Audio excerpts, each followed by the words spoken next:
Praise the lord. మీ అందరికీ నా హృదయపూర్వక వందనాలు. మీరందరూ సంతోషంగా ఉన్నారని మన ప్రభు అయిన యేసయ్య నామములో అనుదినము నూతనమైన వాగ్దానముతో పరిశుద్ధాత్మ కలిగి మనం జీవిస్తున్న మనలను ప్రేమించి మన కుటుంబం పట్ల ఆయన ప్రేమ చూపిస్తున్న గొప్ప దేవుడు ఒక వారమంతా మనలందరినీ కాచి కాపాడాడు కదా.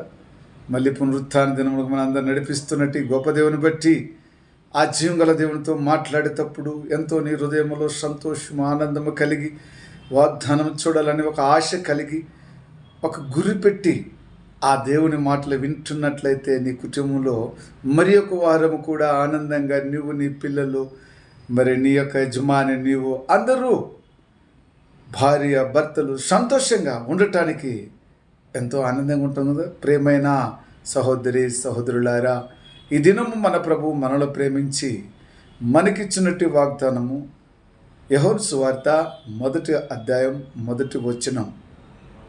ఆదియందు వాక్యముండును, వాక్యము దేవుని వద్ద ఉండెను, ఆ వాక్యమే దేవుడై ఉండెను.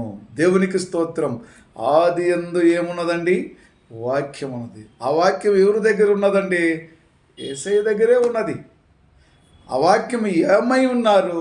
దేవుడై ఉన్నారు. ఈరోజు నువ్వు నేను కూడా ప్రపంచంలో అందరము కూడా దేవుడై ఉన్న వాక్యాన్ని బట్టి ఈరోజు మనం అందరం సంతోషిస్తున్నాం. పునరుత్థాన దినమున ఆది అందున్న తండ్రినే ప్రపంచమంతా కూడా ఏం చేస్తుందంటే ఆయన్ను ఘనపరచుకొని ఆయన్ను స్తుతి స్తోత్రము కృతజ్ఞతలు చేసి సాగిలపడి నమస్కరించి ఆరాధించి ఆయన మహిమను పరచుకునే కృప ఎవరిచ్చినారు మనకంటే ఆది అందే వాక్యం ఉన్నది కాబట్టి ఆయన దేవుడే ఉన్నాడు కాబట్టి ఆ దేవుడు లోకములో ప్రకాశించి లోకాన్ని మార్చిన ఆయనకు సమస్తము సాధ్యమని చెప్పిన ఆ గొప్ప దేవుడే ఈరోజు ప్రపంచాన్ని ప్రకాశించి చేసి వెలుగుగా మార్చినాడు. చీకటి శక్తులను లాయం చేసి ఏం చేసినాడు? వెలుగుగా మార్చివేస్తున్నాడు. దేవునికి స్తోత్రం. అయితే ఈరోజు నువ్వు నేను కూడా ఆది అందున్న వాక్యాన్ని నీ హృదయంలో ఉంచుకోవాలా. ఆయన వచ్చేంత వరకు ఆ వాక్యం ఎవరై ఉన్నారంటే దేవుడై ఉన్నాడు. కాబట్టి ఏదైతే నీ వాక్యమును విని గమనించున్నావో ఆ వాక్యంలో మన హృదయంలోని త్రోచివేయకూడదు. మనకు వెలుగునిచ్చేదే ఆ వాక్యమే, మన కుటుంబంలో ఆశీర్వదించేదే ఆ వాక్యమే. మన కుటుంబంలో ఉన్నట్టు అపవాది సైతాను శోధనలను ఆదిలో ఉన్న తండ్రి ఈరోజు దేవుని వద్ద ఉన్నాడు. అవును కదా. ఆది అందున్న తండ్రి ఈరోజు దేవుని వద్ద ఉన్నాడు. ఆ తండ్రి మళ్ళీ తిరగ రాబోచున్నాడు. పునరుత్థానం గెలిచిన దేవుడు రాబోచున్నాడు. కాబట్టి ఈరోజు నీలో అలాంటి ఆశ కలిగి ఉంటే పునరుత్వాన్ని జయించిన గొప్ప దేవుడు తిరగ మన మధ్యలో రాబోతున్నాడు. ఆది యందు వాక్యమును, వాక్యము దేవుడి వద్ద ఉన్నాడు, దేవుడే వాక్యమై ఉన్నాడు. కాబట్టి ఆ దేవుడు ఇప్పుడు దేవుని దగ్గర, ఆ దేవుడు మరి ఆయన దగ్గర ఉంటుండగా ఆయన తిరగ రాబోచున్నాడు, తిరగ మన దగ్గరికి. హల్లెలూయా. ఎందుకు వచ్చున్నాడండి?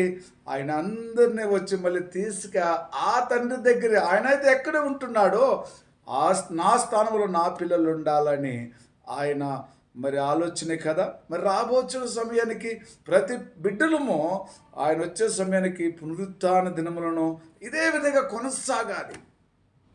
మారుమనసు పొంది పశ్చాత్తాప పొంది రక్షణ పొందుకుంటూ ఆనందం మహానందం తన ప్రియ కుమారుడు ఈ లోకానికి వచ్చేంత వరకు నీవు నీ పిల్లలు ఆనందంగా సాతాను జయించి సాతాను ఓడించి విజయము పొందుకొని యేసుక్రీస్తు నామాన్ని మహిమపరుచుకుంటూ ఆనందం మహా ఆనందముతో ఈ లోకంలో నువ్వు వర్ధిల్లినట్లయితే నీ కుటుంబాన్ని యేసయ్య ఆయన సన్నిధిలో ఆయన దగ్గర ఉంచుకోబోచున్నాడు. అదేవిధంగా ఏ కుటుంబంలో అయితే ఆ విధంగా తయారవుతున్నారో, ఏ కుటుంబంలో ప్రార్థన నడిపించుకుంటున్నారో, ఏ కుటుంబంలో దేవుని ఆహ్వానించుకుంటున్నారో వారి మధ్యలో వారి దేవుడైన ఆది యందు వాక్యము దేవుడై ఉన్న ఆ యేసయ్యే ఈరోజు నీలో నాలో ఉండి మాట్లాడబోచున్నాడు. ఇంకా అద్భుతంలో జరగబోచున్నాయి, ఆశ్చర్యకరం జరగబోచున్నాయి.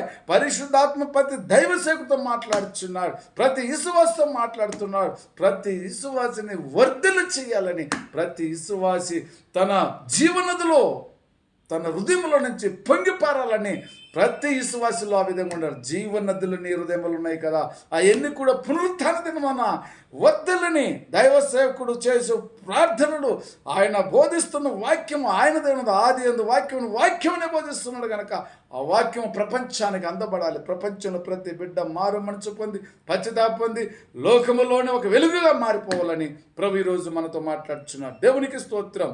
మరి సమయంలో చిన్న ప్రార్థన చేసుకుందాం. ప్రేమ కృపాజ్యం గల తండ్రి, పరిశుద్ధుడా, మీకు వందనాలు, స్తుతులు, స్తోత్రం నాయన. ఆది యందు వాక్యము తండ్రి, దేవుని వద్ద ఉన్న దేవుడే వాక్యము ఉన్న గొప్ప దేవుడా, ఈరోజు మాతో మీరు మాట్లాడిన మాటను బట్టి మీకు వందనాలు తండ్రి. ప్రతి బిడ్డ కూడా తను గమనించుకొని హృదయంలో దేవుడు మా మధ్యలో ఉంటున్నాడని, ఆయన వాక్యమైన తండ్రి మా మధ్యలో ఉంటున్నాడని నమ్మి సూచించి మేము కూడా ఒకరోజు ఆయన దగ్గర ఉండాలని మంచి ఆలోచన కలిగి ప్రతి ఒక్కరు కూడా ఉండటానికి సాయం దయచేయమని యేసుక్రీస్తు నామములో ప్రార్థిస్తున్నాను తండ్రి. ఆమేన్. Praise the Lord. God bless you.